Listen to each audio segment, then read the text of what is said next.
Some days ago, the Nigerian police stormed the Nigerian Labour Congress headquarters in Abuja, ransacking the whole place and, searching the property. The reports came out and the Nigerian police denied, saying that it wasn't the Nigerian Labour Congress that they went for, that it was somebody in the building, and the explanation was so long. In fact, they just denied whatever they did. They did not come up front to tell us that, oh, it's the truth and we are looking for na.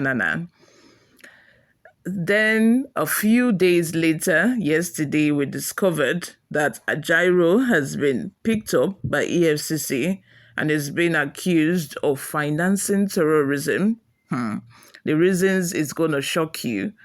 A lot of people have come out to react to the news. Showore has in fact said that this is a winch hunting expenditure, that the Tinubu's government is actually a fascist built on fascism, that they are just going after him because of the minimum wage.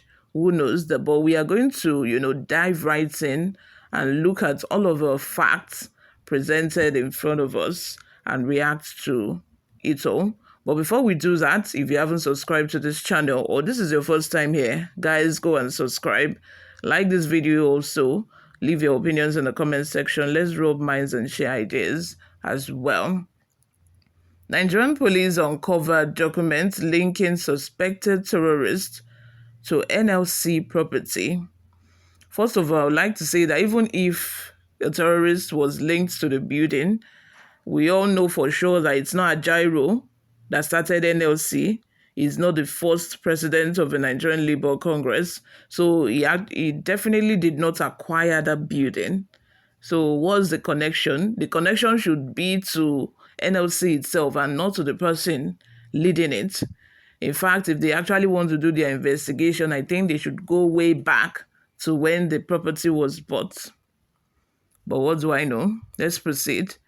Police spokesperson Muyiwa Adejobi has revealed that authorities have uncovered documents suggesting a connection between a suspected terrorist and the Nigerian Labour Congress, NLC.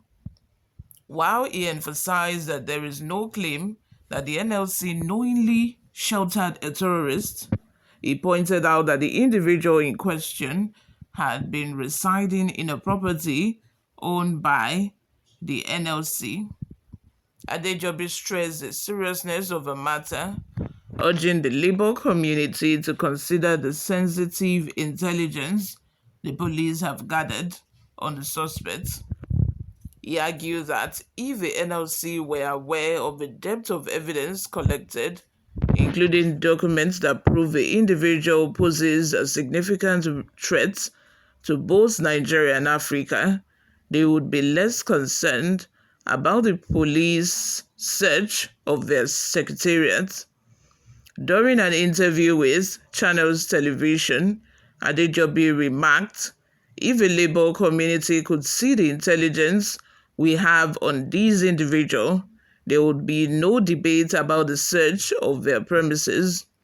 This is a matter of patriotism and national security. We have substantial evidence that this individual is a danger not only to Nigeria, but to the entire African continent. He clarified, we are not accusing the NLC of harboring a terrorist, but in this instance, the NLC is a landlord and the suspect was a tenant in one of their buildings. Sometimes, landlords unknowingly rent to individuals with criminal backgrounds. You know that, so why are you calling him for questioning? We simply want the NLC leadership to help clarify certain issues because we have come across documents that indicate a connection between the suspect and the NLC.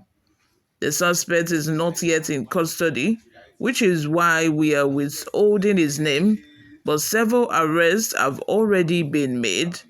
What do you all think about all of this? Do you think that Joe Ajaero is actually a terrorist or is actually someone financing terrorism activities in the country? What do you think? Let's have all your thoughts and opinions in the comments section below.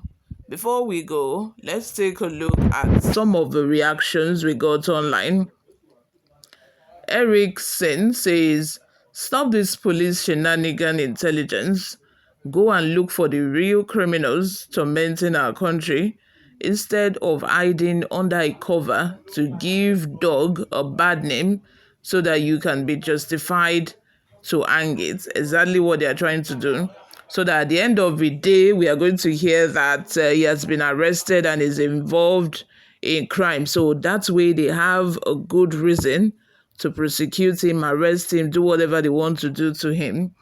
You know that if they don't have something to hang him with, it will be very difficult to now, start arresting him and start doing whatever they want to do. People will raise eyebrows, people will ask questions, but this way to them is the best solution.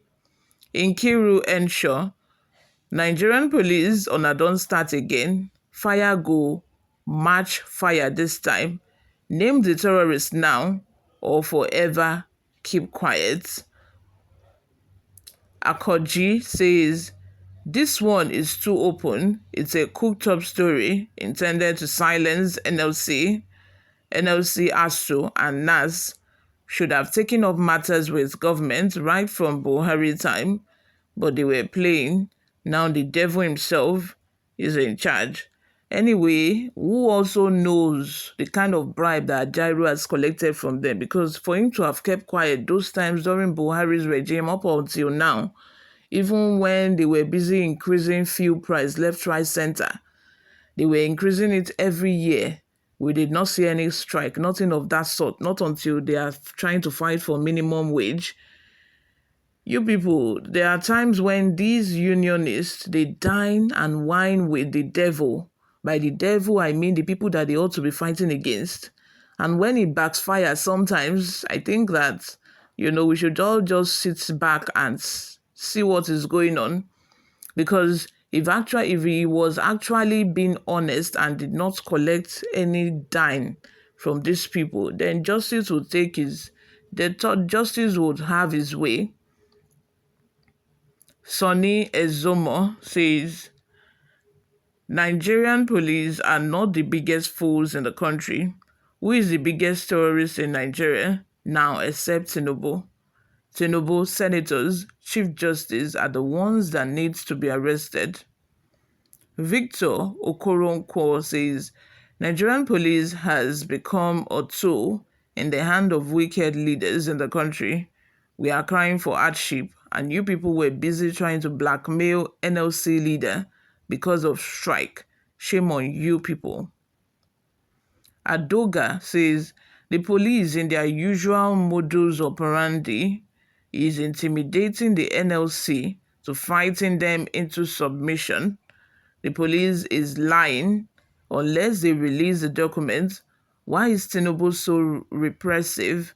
Why is he so impervious to the pains of his subjects? NLC should immediately proceed to the Federal High Court to stop this blackmail." Raphael says, "When are we ever going to stop revenge politics in this country?" Please help me ask them. When are we going to ever stop revenge politics in this country? That was what led our national our national private jet to be seized. The national embarrassment, all because Amosun became governor of the state and he wanted to change all of the policies that his predecessor has made. He had to cancel contracts that has already been signed and agreed upon by previous government, all because you want to do revenge.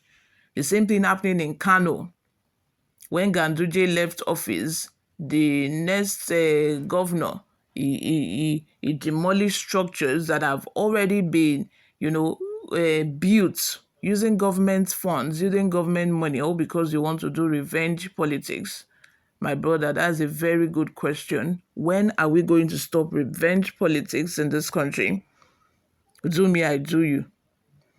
Uzochukwu says, "We will have police brutality in our coming protest because it's like they want to try NLC.